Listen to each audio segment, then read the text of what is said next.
Luzes que o show vai começar. É isso aí, galera. Vamos nós aqui continuar mais uma aula, tá? Agora iniciando o livro 2, tá?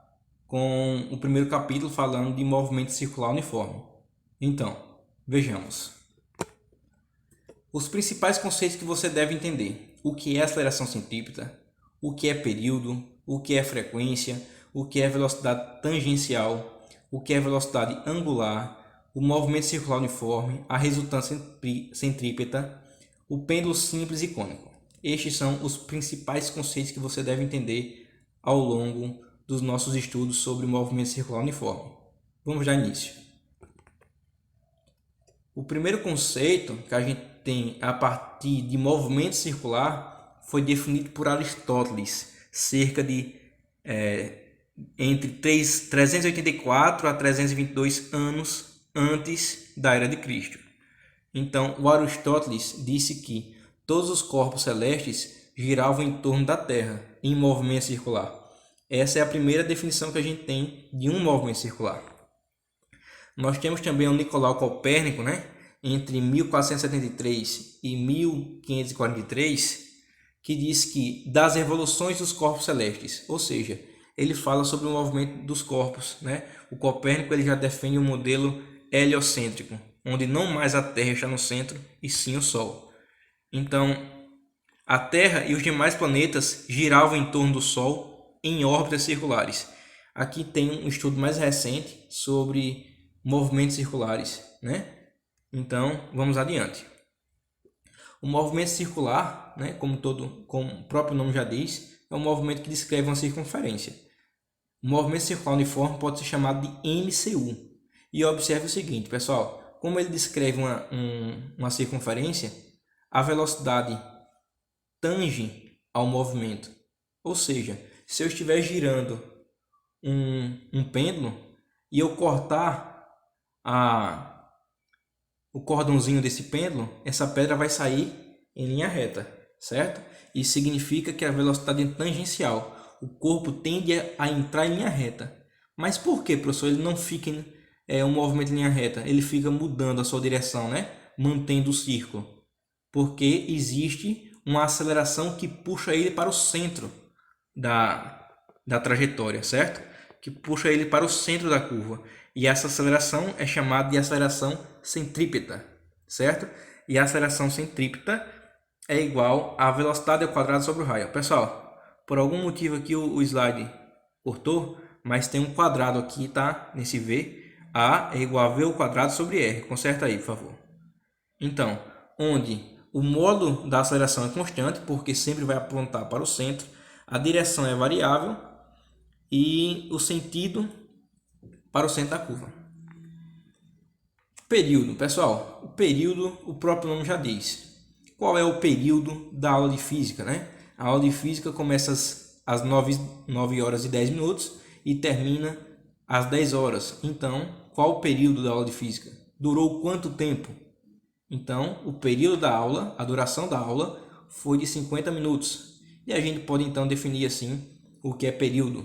Período é o intervalo de tempo gasto pelo móvel para realizar uma volta completa na circunferência. Então, período é o tempo que ele levou para dar uma volta. E frequência? Pessoal, frequência é o número de voltas que ele dá por uma unidade de tempo. Ou seja, qual é a unidade de tempo padrão do SI? Segundos. Então, se esse cara dá meia volta por segundo, ele faz meia circunferência em um segundo, a frequência é 0,5 Hz. Por que Hz? Porque é 1 sobre segundo, o inverso do tempo. Então, existe uma relação entre período e frequência. Nós podemos determinar que período e frequência são inversos. Ou seja, período é 1 sobre a frequência, o inverso da frequência. E a frequência, o inverso do período. Um detalhe, pessoal, período vai ser representado por T maiúsculo, certo? Sempre T maiúsculo. Então, uma rotação por segundo, uma volta por segundo, é 1 Hz. O Hertz é a unidade de medida de frequência. Vamos lá. Na prática, uma unidade muito usada para frequência é o RPM, RPM significa rotações por minuto. Ou seja, um minuto tem quantos segundos? 60, né? Então, se eu levo um minuto para dar uma volta em uma praça, então eu levei 60 segundos. A rotação em minutos é 1 e a rotação em segundos é 60, certo? 60 Hz. O RPS, que é rotações por segundo, nós vamos chamar de Hertz. Então, já que existe movimento, nós podemos determinar a velocidade desse movimento. Só que esse movimento agora não tem trajetória retilínea. A sua trajetória é curvilínea, certo? Mas é a mesma coisa do movimento uniforme, não muda nada. É exatamente o movimento uniforme com outra roupa, né? Imagina que o professor com óculos e sem óculos continua sendo o mesmo professor aqui, gatão, beleza? Então, movimento uniforme e movimento circular uniforme são a mesma coisa, mudando a roupa, ok? Vamos lá. Se no movimento uniforme ΔS é o deslocamento e ΔT é o tempo, no movimento circular, o deslocamento é a circunferência. Como é que se calcula a circunferência? Quem lembra lá do nono ano? Né? Circunferência é igual a 2πr, né? Cachupiri. Então, eu vou trocar o deslocamento pelo tamanho da trajetória, pelo comprimento da circunferência, que é 2πr. E o tempo? Pessoal, o tempo de uma volta completa não é o período? Então, fica dividido por t. Ok? Só que eu também posso calcular a velocidade angular. A velocidade anterior é a velocidade escalar. Quantos metros aquela pessoa andou por segundo. A velocidade angular, a gente não vai trabalhar metros. Nós vamos trabalhar ângulos. Quantos ângulos essa pessoa variou por segundo. Então, isso é velocidade angular. Então, no instante t igual a zero, ó, olha aí, a posição angular do corpo é θ0. E no instante t, a posição é θ. Portanto, velocidade é distância sobre tempo. Para não chamar de v, já que velocidade escalar é v, a velocidade angular nós vamos chamar de ômega, né? Parece um W, né? Mas não é, é ômega, letra grega. E a variação de posição? Posição em metros a gente chamava de S. Posição em ângulos, vamos chamar de θ. Então, a distância percorrida vai ser Δθ sobre ΔT, que é o tempo, certo? Essa é a equação de velocidade angular. Pessoal, vocês lembram lá no nono ano que a gente podia calcular o comprimento do arco? Como era que se calculava o comprimento do arco? Né? O comprimento do arco era igual ao tamanho desse arco vezes o raio. Ou seja, na prática, ΔS vezes R, que é o raio da circunferência.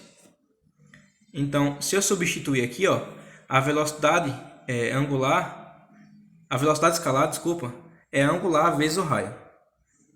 A velocidade angular é 2 vezes π sobre o período. Pessoal, esse izinho aqui, tá? Não é um i. Representa o pontinho da multiplicação. V igual a ômega R. V igual a 2π sobre Tζ. 2π, 2 vezes π vezes o fzinho, que é a frequência. Pois eu posso trocar 1 sobre t é f, que é a frequência, certo? Então a velocidade angular pode ser 2πf. A aceleração centrípeta não é v ao quadrado sobre r? Então agora pode ser ômega ao quadrado vezes r, tá?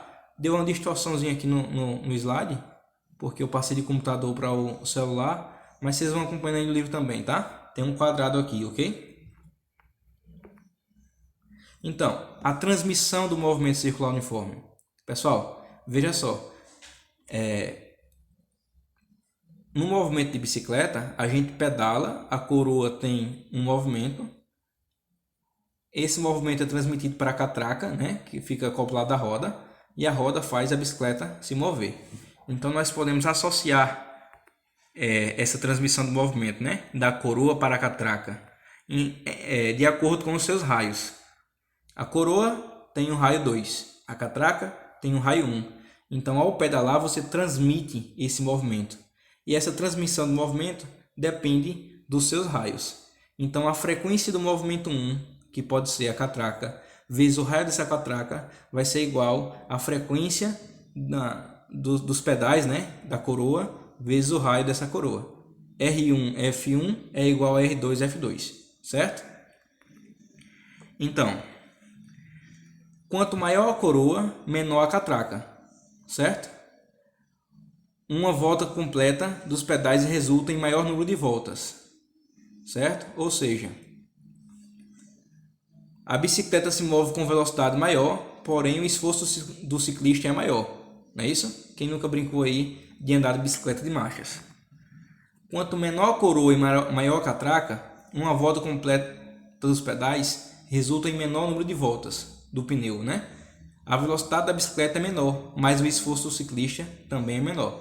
Ou seja, se eu coloco uma coroa grande e a catraca pequena, se eu der uma volta no pedal, eu dou várias voltas no pneu, fazendo a bicicleta andar muito, porém o meu esforço é alto. Se eu coloco uma coroa menor e a catraca menor, aliás, a catraca maior, menor coroa, maior catraca. Se eu der uma volta no pedal, o pneu gira pouco. Então, eu ando pouco, mas em compensação eu faço menos força, tá? Como atividade de casa, eu quero que vocês resolvam desenvolvendo habilidades das páginas 305 e 306. Vocês podem responder no livro e enviar para o meu e-mail, em PDF, tá? Com o aplicativo Scanner PDF. Até sexta-feira de 8 às 5, tá bom? Valeu, agora apaga as luzes que o show acabou. Beijos.